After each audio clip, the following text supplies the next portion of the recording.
Gracias, Felipe, muy De nada. interesante. A ver, hablaremos luego más sobre emprendeduría y tal. Pues, Miguel Ángel, ¿qué tal? ¿Cómo estás? Hola, bien, bien. Al comienzo hablé bastante ya y os contaba un poquito lo que a mí en este momento me preocupa y me interesa en estos tiempos agitados de confusión, Turbulente. muy disruptivos, porque vienen tecnologías como blockchain, big data, robótica, automatismos, etcétera, etcétera. Pero el principal problema, yo pongo siempre a las personas por encima de la tecnología y de los procesos, porque sin las personas no son posibles las tecnologías ni los procesos. Algunos piensan que los robots nos van a suplir en algunas cosas, y evidentemente lo pueden hacer mucho mejor que nosotros. Pero quizá en el aspecto de la creatividad, los seres humanos tenemos esa flexibilidad para crear cosas nuevas, para hacer cosas nuevas. Dentro de este mare magnum que son los entornos VUCA tan volátiles, donde aparecen cosas en un momento y tal. Por ejemplo, estaba el otro día leyendo en el Instituto para el Futuro, que es una organización americana sin fines de lucro, la cantidad de aplicaciones que han surgido para que podamos hablar unos con otros a la distancia, no solamente Zoom, sino para que tú, por ejemplo, cuando estás trabajando online, te sientas acompañado. Los estudios que ya se han hecho sobre productividad cuando tú trabajas desde tu casa, los estudios que se han hecho acerca de la innovación. Por ejemplo, se sabe ya en estos primeros estudios que cuando trabajas desde tu casa, cuando es posible en la función o en el rol que tú desempeñas, eres más productivo, pero que la cercanía con otras personas es fundamental para la innovación. Además tenemos, por ejemplo, que en Zoom nuestra mirada se cansa. Apple está haciendo cambios en el software a través de uno de los programas que tiene, para que podamos vernos directamente a los ojos, porque nos cansamos, porque no somos capaces de interpretar tan bien. Pues dentro de este mundo tan volátil tenemos un futuro incierto. Sabemos que algún día esto de la pandemia va a terminar. No sabemos exactamente cuándo. Podemos hacer pronósticos. Lo que no podemos hacer es tomar una lámpara como la de Aladino o la de estos magos y hacer predicciones. Las predicciones las hacen los brujos, los pronósticos los hacen los gerentes después de hacer analíticas. Es diferente una predicción de un brujo de un pronóstico. Y los pronósticos en estos tiempos se hacen sobre varias alternativas y nos podemos confundir. Es decir, tenemos que ir a accionar primero antes de hacer cualquier tipo de estrategia, porque dentro de la acción probablemente, en mi criterio, vamos a encontrar caminos que no nos imaginábamos.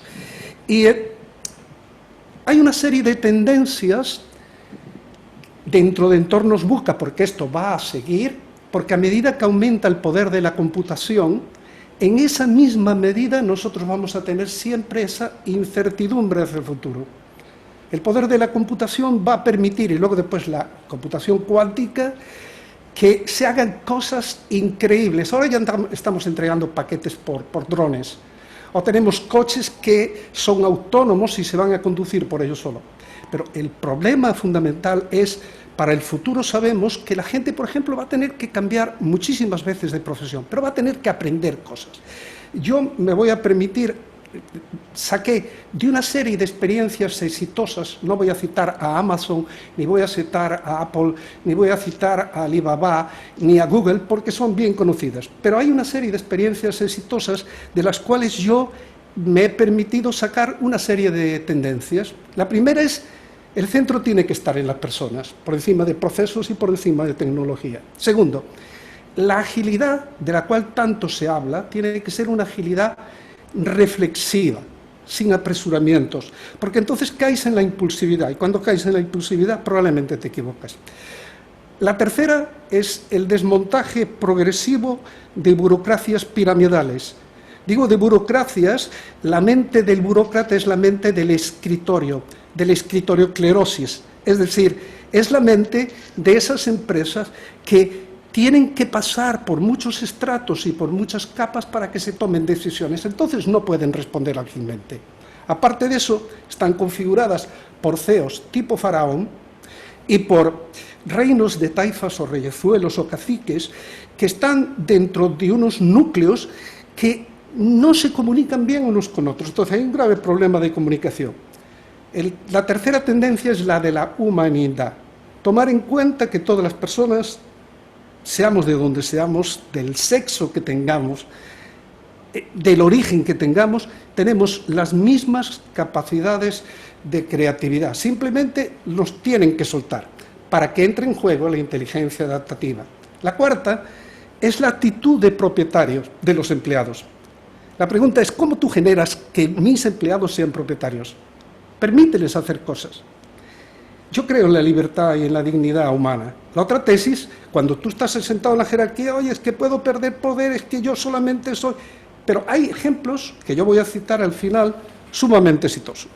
La otra es la mentalidad dirigida al cliente. El centro en el cliente, la neurociencia nos puede ayudar muchísimo, y Pablo, que es un especialista y un gran experto dentro del campo de neuromarketing, sabe que con las herramientas, el fMRI, el electroencefalograma, etcétera, etcétera, el electrocardiograma y toda una serie de cosas que hay, la resonancia magnética, en fin, nos pueden ayudar, el eye tracking, nos pueden ayudar a entrar mejor en esa mente del cliente.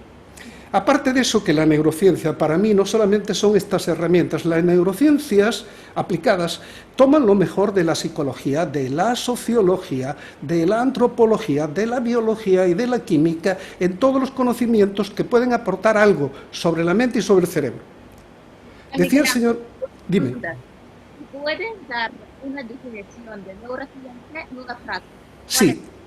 Neurociencia es una disciplina, como decía Mario Bunge, un famoso epistemólogo, es una disciplina que explica lo que está ocurriendo en el cerebro o mente, que yo la considero una proyección del cerebro.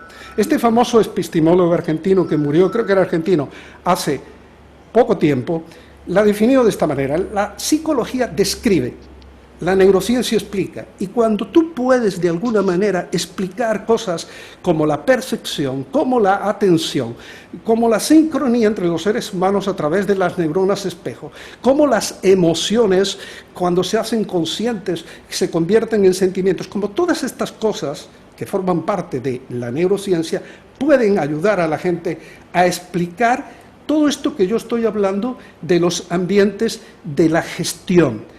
Es decir, necesitamos algo que nos explique por qué Juan o por qué Pedro reacciona de esta manera o reacciona de la otra. Cuando tú entiendes esto y lo puedes explicar de una forma sencilla, tú vas a tener una ventaja cualitativa sobre... Obviamente, se está presentando un grave fenómeno, yo lo quiero denunciar aquí. Primero, personas que utilizan el término neuro, sin tener idea de lo que están hablando, primero. Y segundo, que nos tratan de meter en un paquete. A mí en un programa de radio me dijeron, pero Miguel Ángel, explícame cómo la neurociencia es diferente, un plan de marketing de neurociencia de un plan de marketing normal. Pregunta para mí totalmente estúpida. Es decir, para hacer un plan de marketing todos lo hacemos de la misma manera. Es decir, la neurociencia explica una serie de cosas a nivel cerebral y, si tú quieres, a nivel mental. Bien, pero... Última pregunta sobre el tema. Dime. Es tan importante hoy en día para un emprendedor estudiar neurociencia, neuromarketing, neuroventa. ¿Quién es el neurolíder? Estamos hablando un poquito de liderazgo. Acuérdate que para mí los líderes son aquellas personas que catalizan el cambio. En mi libro sobre neuroventas, yo hablo de 8 principios que de alguna manera pueden ayudarte a vender mejor. Y estos principios, estos 8 principios, están basados en conocimientos científicos. ¿De acuerdo? Por ejemplo, el mecanismo del placer. ¿Cómo tú puedes lograr que una persona sienta placer? A través de la publicidad o a través de tu discurso. ¿Cómo tú puedes empatizar a través del conocimiento del lenguaje facial, por ejemplo? Paul Ekman es famoso por esto. O del lenguaje corporal. O cómo debes de utilizar tu tono de voz para de alguna forma llegar e impactar en las personas. La neurociencia cubre una serie de campos y se pueden aplicar perfectamente a las ventas. No quiero hablar mucho de esto porque si no, no voy a vender libros. Pero en mi libro está esto y en el curso nosotros, en los máster, hablaremos de esto. Si me lo permites, no quería quedarme en la mitad de lo que estaba diciendo de las... Perdona para interrumpirte. No, al contrario, me encanta esto, pero es que me quedé en una parte que a mí me parece interesante. ¿Por qué? Porque aquí hay empresarios, y yo también lo he sido, yo he sido pequeño empresario, he formado parte de multinacionales, pero nos interesa al núcleo de emprendedores, porque al final el emprendedor o va a emprender con una empresa o va a emprender dentro de la empresa de donde está, con sentido de propietario. Entonces, se habla de empresas con equipos autoorganizados y autogestionados. Es decir, tienes que empoderarlos para que ellos tomen decisiones. Decisiones inclusive sobre selección de personal, evaluación de personal, decisiones sobre presupuesto, decisiones sobre estrategia. Y tú comportarte como un coach o como un mentor. Bien, meritocracia. Se está pasando de la democracia y de la autocracia a la meritocracia, es decir, al líder que se hace líder colectivo porque tiene una experiencia y tiene unos méritos y tiene una credibilidad. Diversidad, ya dijimos. Trabajo a distancia, ya lo dijimos. Información compartida. En las empresas de tipo jerárquico, burocrático, la información escasea. La gente en los diferentes silos no se comunica bien. La información, en una época donde se necesita agilidad, tiene que estar disponible para todos. No tenemos que tener temor. Cuando tú haces todas estas cosas, la gente se siente que tú la tomas en cuenta. Ahora digo yo, ¿la formación la estamos haciendo bien de liderazgo? Y digo, a medias. Y en el camino dejé los valores, pero si el líder tiene que ser el catalizador del cambio, yo no entiendo por qué simplemente, y si es asunto de todos el cambio, y es de lo que se quejan los empresarios, que citanito, fulanito no hacen las cosas, es ¿por qué solamente a veces formamos en blockchain, en Internet de las cosas, en Big Data o en habilidades blandas y no los enseñamos a buscar oportunidades de negocio, a cambiar modelos de negocios y a ser agentes participativos del cambio total de la empresa? Cuando nosotros logremos, y esto va a llevar años, profesionalizar el liderazgo, cuando nosotros formemos a los líderes de una manera diferente, que es lo que pienso que la Academia Proyector quiere, en ese momento nosotros vamos a ser instrumentos para el cambio y no estratificar la formación para el liderazgo entre los altos líderes, que son líderes de la organización, los medianos que lideran el negocio y los menos importantes, según ellos, que lideran equipos. Si nosotros logramos involucrar a toda la gente que sienta la empresa como una familia, en ese momento las cosas van a funcionar. Pero como me preguntabais, yo quería dejar claro cuáles son estas empresas de muchísimas que hay, que hacen ventas billonarias, no millonarias, sino billonarias en dólares. Yo, por ejemplo, tengo aquí mi chuleta. Una vez dije chuleta en Bogotá y la gente me miró raro. Aquí en España, pues es un apunte. La empresa Burgos, una empresa holandesa en el campo de la asistencia sanitaria, con este tipo de sistema de algunas cosas, que empezó con un equipo de 10 enfermeras con 10 equipos de 10 enfermeras, hoy tiene aproximadamente 850 equipos y 11.000 enfermeras y 4.000 ayudantes. Empezó en 2006 y a la fecha de hoy tiene esto. Burgos le ha ahorrado a la sanidad holandesa 2.000 millones de dólares. El segundo ejemplo que quiero traer es Nucor. Nucor es una empresa estadounidense líder en la producción de acero y productos de acero. Nucor vende la tontería de 25 billones de dólares al año. Haier es una empresa china que a través de cambiar su modelo de administración ha creado 4.000 microempresas dentro de esa gran empresa y ha logrado ingresos por 38.000 millones de dólares y desplazar a otras compañías tradicionales. No quiero hablar ya de Michelin o de un banco sueco que se llama Suecas Handelsbanken, no sé si lo pronuncia bien, que en 48 años ha superado a los mejores bancos de Europa y tiene tasas de crecimiento superiores y costos operativos muchísimo más bajos. O la empresa Vinci, francesa en construcción, que también vende billones de dólares, que está en 100 países, o Morningstar, una empresa productora de tomates, o Southwest Airlines, una empresa que factura la mitad, obtiene los ingresos, la mitad de los ingresos que tienen las otras compañías aéreas en Estados Unidos. O Bridgewater es una empresa de fondos de inversión. Pues bueno, estos son ejemplos de empresas que se han atrevido, como decía muy bien Felipe, a hacer cosas y pues, lo demás viene detrás, que se han atrevido a cambiar la estructura o el modelo. Y yo me pregunto si haciendo esto, obviamente tu empresa en tu sector puede ser diferente a otro, pero cambiando un poquito las cosas te puedes adelantar y ser más competitivo y tener gente que permanece contigo mucho tiempo sin altas rotaciones de personal o sin ninguna, como es el caso de Nucor, por ejemplo. Bueno, esto era todo. Hasta ahora. Muchas gracias. Muy completo, Miguel Ángel. Muchísimas gracias. No, gracias a ti, muy gentil. Gracias. Bueno, ¿Y puedes explicar un poco, dar una pequeña explicación sobre el máster de neuroventas, neuroliderazgo? sí, aquí tengo mis... porque la memoria, decía Teresa de Jesús, es la loca de la casa.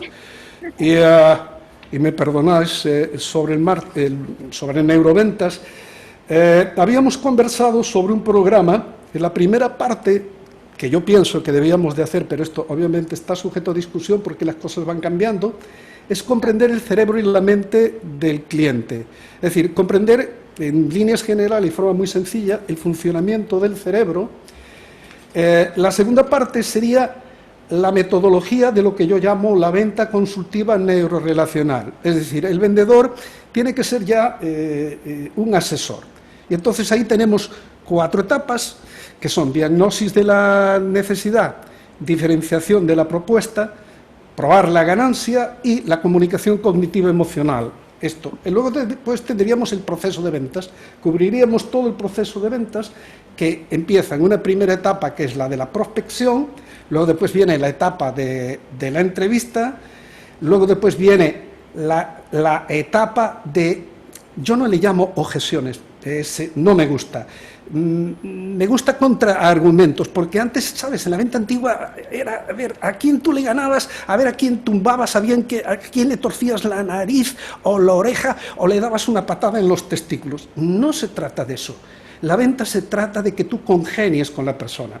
La cuarta parte sería influencia y persuasión sugestiva, después vendría comunicación corporal, comunicación verbal, organización personal y de la administración del tiempo y potenciación energética con ejercicios de mindfulness y mental toughness.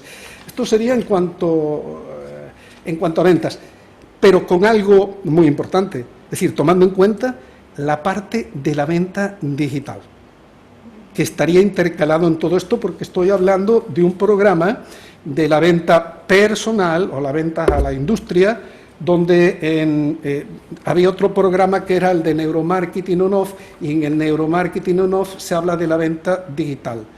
Esto sería lo que yo podría decir por el momento. Perdóname que me haya remitido a estos papeles, ¿no?